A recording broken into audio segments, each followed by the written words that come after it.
Allez, bienvenue chez Franchise GS. Aujourd'hui, on va voir un revolver d'exception. Donc, il s'agit du 460 Magnum de chez Smith & Wesson.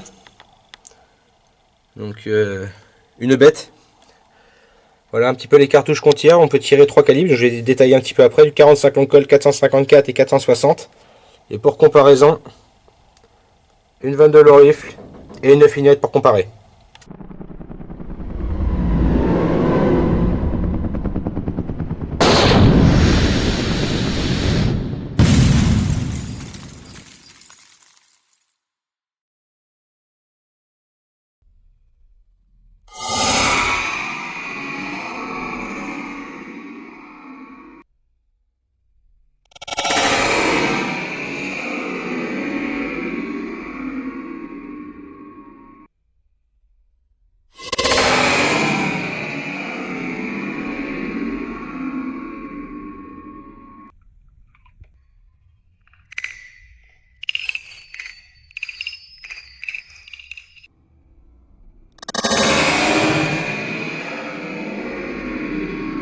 Et je tiens aussi à remercier Yann du complexe du tir qui nous reçoit aujourd'hui et qui nous permet de faire cette vidéo pour vous. L'arme arrive tout simplement dans la boîte de chez Smith & Wesson. Hein. Quand on ouvre la mallette, vous avez donc forcément le revolver qui est présent. Et à l'intérieur, vous trouvez pas grand chose d'autre. En fait, vous avez la notice d'instruction qui se trouve ici. Et vous avez donc les clés de déverrouillage pour verrouiller l'arme. Je vais vous montrer après comment. Et surtout un deuxième frein de bouche. Donc l'arme a un frein de bouche par défaut. Donc là j'ai monté celui qui a des évents au dessus. Vous voyez, vous avez des évents en fait, qui permettent en fait, au gaz de s'échapper vers l'eau et donc d'aider à garder l'arme vers le bas. Mais pour différents calibres ou pour différentes raisons, vous pouvez décider de le changer. Pour cela, il faut dévisser, enfin revisser, pardon. Oui, c'est bien, j'ai bien dit, visser la vis qui se trouve ici. Donc simplement l'enfoncer. Voilà. Là, vous allez pouvoir faire tourner le frein de bouche, l'enlever et y mettre à la place le nouveau frein de bouche. Donc celui-là, par exemple, c'est un frein de bouche qui se trouve sans évent au-dessus. Il n'y a aucun évent. Donc ça va boucher la partie en haut. Donc par exemple, si vous tirez du gros calibre, vous n'aurez pas l'aide en fait des évents du dessus qui vont permettre de rabaisser l'arme. Pour la sensation, pour la précision, après ça c'est chacun qui voit à son tour. Et il va falloir donc ensuite dévisser la petite vis qui se trouve ici. Voilà. Et vous vous retrouvez donc avec une arme qui a un look un poil plus long, mais surtout qu'il n'y aura aucun évent fonctionnel au-dessus. Alors pour commencer, on va faire quelques tirs. Je vais vous montrer un petit peu ce que ça donne. C'est une arme en fait qui est de Smith & Wesson, qui a été fabriquée aux États-Unis. Elle reprend la même carcasse que le Smith & Wesson 500. C'est exactement la même arme, sauf qu'elle est chambrée dans un calibre 45 ou 11-43 pour ceux à qui ça parle. Voilà. Donc l'avantage d'être chambré en 45 permet de tirer différentes cartouches. Donc on peut tirer du 45 long Colt. On fait ce que ça donne.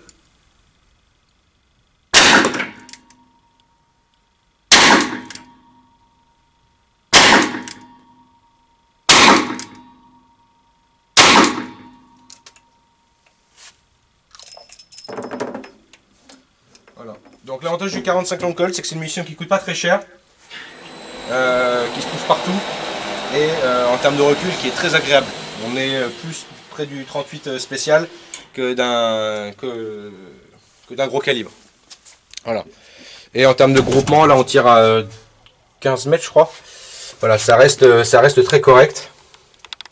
On tire aussi rapidement et je suis pas non plus un grand sniper.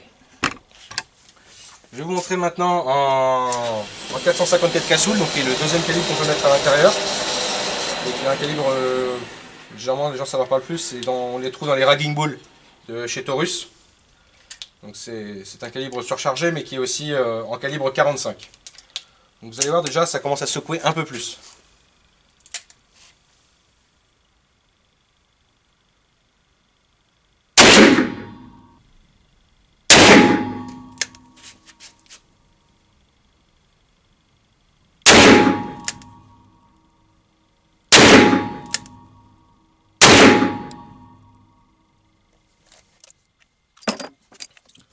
Enfin, Le 460 Magnum. Le 460 Magnum, donc c'est une cartouche qui est qui s'achète en France chez Ornadi. Pour vous donner un petit peu des idées, donc c'est une balle de 200 grains. Ça commence à être une balle qui commence à être à la fois lourde mais légère, légère mais en même temps lourde pour une arme de poing. Alors, je vais faire un petit aparté que j'ai pas pu faire au stand de tir, mais je vais d'abord vous parler en fait de la cartouche du 460 Magnum, donc qui a permis la création de cette arme. Pour comparer rapidement, parce qu'on est sur du calibre 45, d'accord, voilà. Vous avez une cartouche de 45 ACP à gauche, la cartouche du 460 Magnum à droite. C'est une cartouche qui a été créée dans un partenariat au départ entre Ornadi et Smith & Wesson en 2005 pour pouvoir en fait rendre plus véloce, plus puissant, pouvoir tirer plus loin avec plus de dommages. En fait c'est une amélioration du 458 Casull. Alors en fait c'est la même cartouche, sauf qu'elle est juste un peu plus longue, enfin même beaucoup plus longue si on compare vraiment par rapport à la puissance. Pour vous donner une idée, quand je recharge le 460, je mets 2,6 g de poudre de SP3 pour une gifle de 300 grains. Le 460 Magnum est une cartouche qui est extrêmement véloce, enfin en tout cas qui produit une balle très véloce. Les vitesses maximales sont prises aux alentours de 731 mètres secondes en sortie de canon. On est donc proche des vitesses pour arme d'épaule et ça se voit peut-être pas bien dans la vidéo, mais en fait on a pris plusieurs vitesses avec le labradar pour voir en fait ce que donnait le 460 Magnum. Au départ toutes les vitesses étaient complètement ridicules, ça sortait dans les 100 mètres secondes, etc. On s'est rendu compte qu'en fait en tournant, en paramétrant la machine sur comme si elle prenait une vitesse de carabine et non plus d'arme de poing, ça a pris la première vitesse autour des 660 mètres secondes dans la vidéo. J'ai pas regardé exactement combien c'était, mais c'est au-dessus des 600 mètres secondes. L'énergie produite par cette cartouche est aussi extrêmement importante. Les données constructeurs donnent aux alentours de 3832 joules d'énergie produite par l'explosion de cette cartouche, voilà, dans l'arme. Maintenant, cette arme est aussi utilisée aux États-Unis, beaucoup aux États-Unis, pour faire de la chasse. Et les vidéos que vous pouvez voir sur internet, sur YouTube, les photos sur Facebook, etc., ou un peu de partout, vous allez voir rapidement que les animaux qui sont chassés avec ce calibre-là sont pas forcément des marcassins ou des lapins. On va plutôt parler de sangliers, on va parler de cerfs, enfin de gros animaux. Cette arme ici est faite, elle, dans un calibre, fait une taille de canon de 5 pouces. Donc c'est le modèle XVR. Smith & Wesson l'a fait en plusieurs modèles, hein, donc elle existe à partir de 2 pouces jusqu'à 14 pouces. 14 pouces, vous êtes sur une base un peu plus type canne à pêche, pour ceux qui aiment bien chasser le requin. Mais voilà, qui est fourni d'ailleurs avec un bipied et on peut y installer une lunette directement dessus. En France, donc ce calibre-là est quand même très intéressant, même si la chasse est interdite à l'arme de poing, mais ce calibre est très intéressant étant donné qu'il a une grosse vélocité et une balle qui fait quand même un certain poids, permet en fait d'avoir une précision à plus longue distance. J'en profite d'ailleurs pour vous montrer ce que ça a donné. Voilà. Alors voilà, au 460, donc vous voyez le gros pan en fait se retrouve ici. Donc il reste quand même très correct. On a fait un tir qui est quand même assez rapide. Et on va passer maintenant au 460 Magnum. Allez, sans plus attendre, le 460 Magnum. Donc généralement après 5 cartouches, on va ramasser sa main sur le sol. Mais en tout cas, on aura passé un bon moment.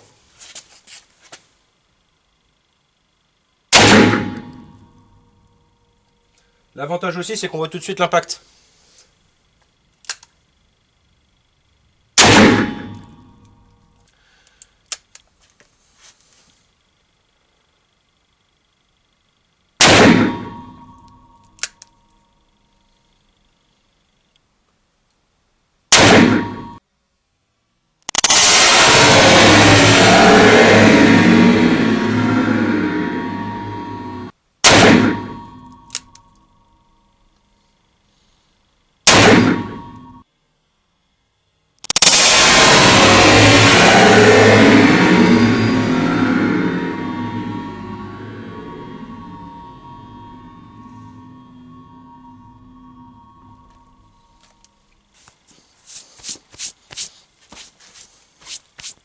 Ce sont pas des pellicules, c'est... On secoue la poussière du club. Ensuite, je vais faire un autre petit aparté concernant l'arme en elle-même. Donc je vous ai présenté, voilà, j'ai pu tirer avec, vous avez pu voir ce que ça donnait, etc. Voilà, rapidement, donc l'arme est vide. Je voulais vous montrer une petite option qu'il y a dessus, qui est très bien, qui existe sur certaines d'autres armes. Donc je vais essayer de le faire à l'envers via la vidéo. Voilà. Mais vous avez en fait sur cette arme-là un système de fonctionnement de sécurité qui se verrouille. Donc, par exemple, vous n'aurez pas besoin de verrou de ponté pour cette arme-là. Donc là, l'arme est fonctionnelle, que ce soit en simple et en double action. Mais vous avez ici, vous voyez, avec une petite clé qui vous est fournie dans la pochette, petite clé que vous allez pouvoir tourner et rendre l'arme totalement inopérante. Donc que ce soit au niveau de la détente, voilà, du marteau, il n'y a plus rien qui fonctionne. Vous pouvez juste ouvrir le barillet et ça s'arrête là. Donc voilà, pour finaliser, donc c'est une arme qui est une arme exceptionnelle, hein, tout simplement, une très belle arme. Voilà, je vous montre un petit peu à quoi elle ressemble. La hausse est réglable en hauteur et en dérive. On va voir ici quelques caractéristiques techniques. Donc c'est une arme qui fait près de 2 kg. La dernière fois que je l'avais pesée, elle était à 2 kg 100, si je dis pas de bêtises. Et on va voir par rapport à la détente. Donc il y a une détente en double action. Voilà. Qui est autour des 5 kg 200. Donc c'est pas mal. On va le refaire une deuxième fois pour voir. 5 kg 300. Donc la détente en double action est assez dure. Par contre, ceux qui ont pu l'essayer, pour la détente en 5 actions, on est vraiment sur quelque chose de beaucoup plus doux. Voilà. 1 kg 200. 300 si on arrondit. C'est une dernière fois.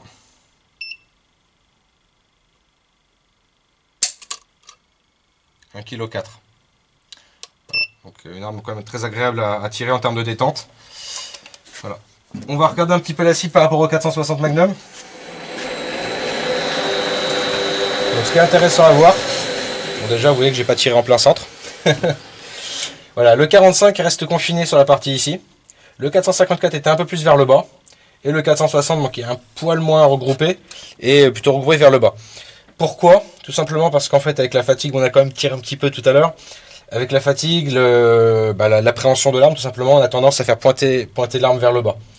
Et voilà. Mais après, c'est une arme qui reste quand même très stable. Et vous pouvez voir que les deux groupements en 45 et en 454 sont très corrects.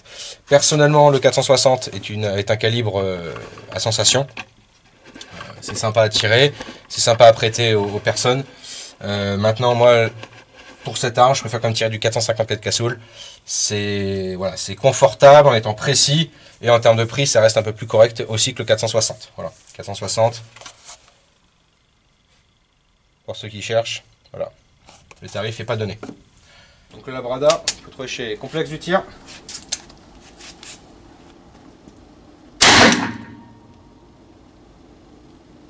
« 45 long Colt. «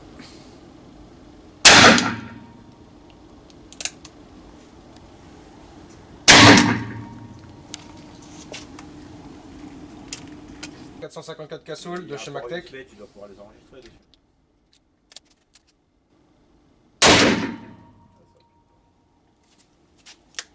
C'est un petit peu plus rapide.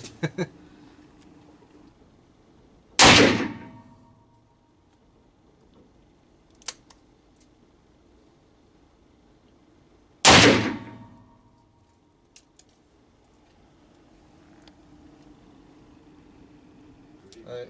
454 Casoul de chez Ornadi.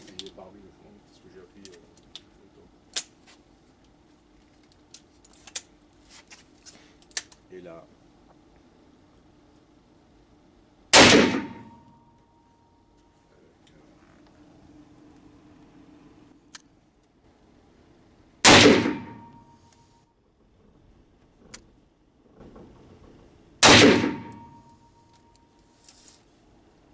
Ça, moi.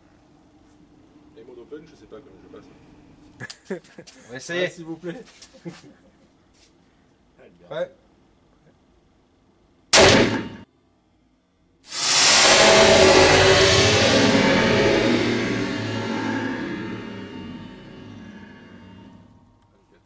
Ah voilà. Il fallait mettre un rifle. Ouais. Donc tu as un rifle. Voilà. Allez, bonne journée à vous et à bientôt.